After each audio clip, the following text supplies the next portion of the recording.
के राहुल नार्वेकर ने महाराष्ट्र के मुख्यमंत्री देवेंद्र फडणवीस, दोनों उप मुख्यमंत्रियों एकनाथ शिंदे और अजीत पवार, भाजपा के राज्य प्रमुख चंद्रशेखर बावनकुले, चंद्रकांत पाटिल और अन्य की उपस्थिति में राज्य विधानसभा में अध्यक्ष पद के लिए अपना नामांकन दाखिल किया।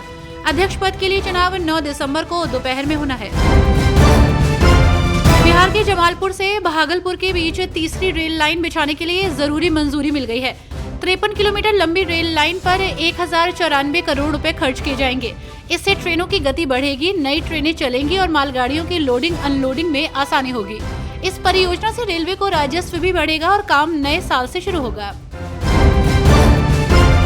दुग्ध उत्पादन में उत्तर प्रदेश शीर्ष स्थान पर बना हुआ है। बेसिक एनिमल हस्बेंड्री स्टैटिस्टिक्स 2023-24 के आंकड़ों के अनुसार देश में दूध का कुल उत्पादन 239.30 मिलियन टन है। इसमें उत्तर प्रदेश का सर्वाधिक 16.21% योगदान है।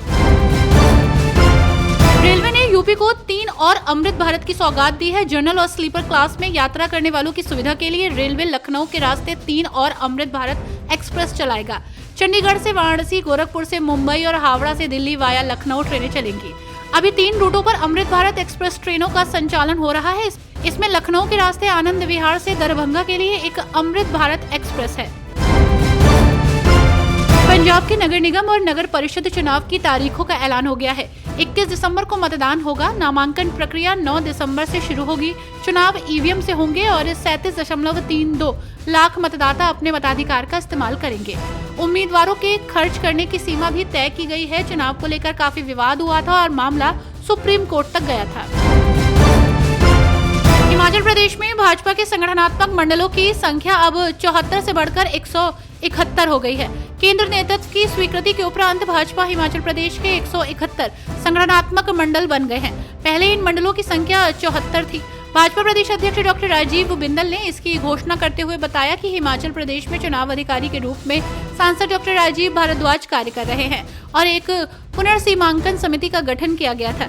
इसके अंतर्गत प्रदेश महामंत्री त्रिलोक कपूर की अध्यक्षता में ये कार्य संपन्न हुआ।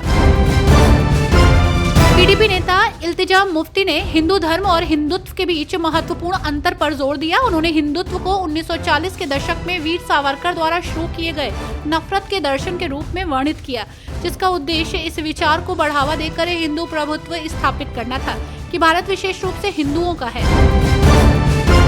हाल ही में महाराष्ट्र चुनावों में भारतीय जनता पार्टी की प्रचंड जीत के बाद ईवीएम को लेकर कांग्रेस और भारतीय जनता पार्टी के बीच तलवारें आमने सामने हैं।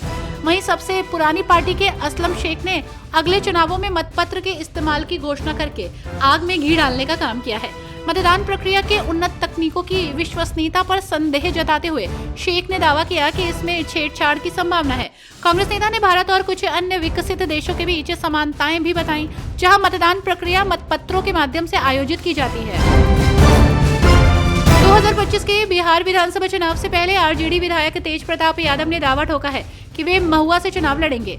तेज प्रताप यादव अभी हसनपुर से विधायक हैं। 2015 में उन्होंने महुआ से ही चुनाव जीतकर राजनीति में एंट्री की थी। अब वे अपनी सीट बदलने के मूड में हैं। बिहार में खास महाल यानी कि पट्टे की जमीन पर हुए अवैध कब्जों पर अब मुख्यमंत्री नीतीश कुमार की सरकार एक्शन लेने जा रही है। इसके लिए विभाग की ओर से समीक्षा चल रही है। प्रदेश के राजस्व और भूमि सुधार मंत्री ने इस संबंध में बयान दिया है।